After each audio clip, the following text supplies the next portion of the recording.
నా పేరు వి వెంకటేశ్వర్లు, సిపిఎం రాష్ట్ర నాయకులు, వ్యవసాయ కార్మిక సంఘం రాష్ట్ర కార్యదర్శి. భారతదేశ చరిత్రలో ఇంత పెద్ద ఎత్తున ఆయిల్, గ్యాస్ ధరలు ఎప్పుడు పెరగలేదు. ఒక పక్క యుద్ధం అనే పేరుతో నరేంద్ర మోడీ దుర్మార్గపరమైనటువంటి దాడి భారతదేశ ప్రజల మీద మోపుతున్నారు. ఒక పక్క ప్రపంచ మార్కెట్లో బ్యారెల్ ధర $84 పడిపోతే ఇప్పటికీ 144 బ్యారెల్ రేటు ప్రకారంగా భారతదేశ ప్రజల మీద పన్నులేసి భారం మోపుతున్నారు. ప్రపంచ మార్కెట్లో ధరలు తగ్గినప్పుడు ఇక్కడ తగ్గాలి. ఆ రకంగా లెక్కేస్తే లీటర్కి ₹10 తగ్గాల్సినటువంటి మన దేశంలో ఈ నెల రోజుల్లో 4 సార్లు ₹7 పైగా పెరగడం అనేది అత్యంత దుర్మార్గమైంది. మరోపక్క ఈ దేశంలో కార్పొరేట్లు బడా పెట్టుబడిదారులకు ఇస్తున్నటువంటి రాయితీలేమో 30% వాళ్ళకి రాయితీలు ఇస్తున్నారు.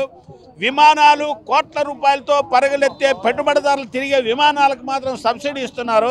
సామాన్య ఆటో కార్మికుడు, వెహికల్ కార్మికుడు, 2 వీలర్ కార్మికుడు కోసం ఇచ్చే రేట్లు పెంచారు. చిల్లర కొట్లు, బడ్డీ కొట్లు, టీ కొట్లకి ఇచ్చే గ్యాస్ ధరలు 1400 పెంచారు. ఇంత దుర్మార్గం ఎప్పుడు చూడలేదు.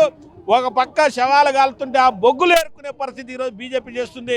అటువంటి బీజేపీకి రాష్ట్రంలో కూటమి ప్రభుత్వం మద్దతు ఇవ్వడం, కనీసం తమ సుంకాలను కూడా తగ్గించుకొని రాష్ట్రం మీద భారాలు తగ్గించాలని వ్యవసాయ కార్మిక సంఘ రాష్ట్ర కార్యదర్శిగా డిమాండ్ చేస్తున్నాం.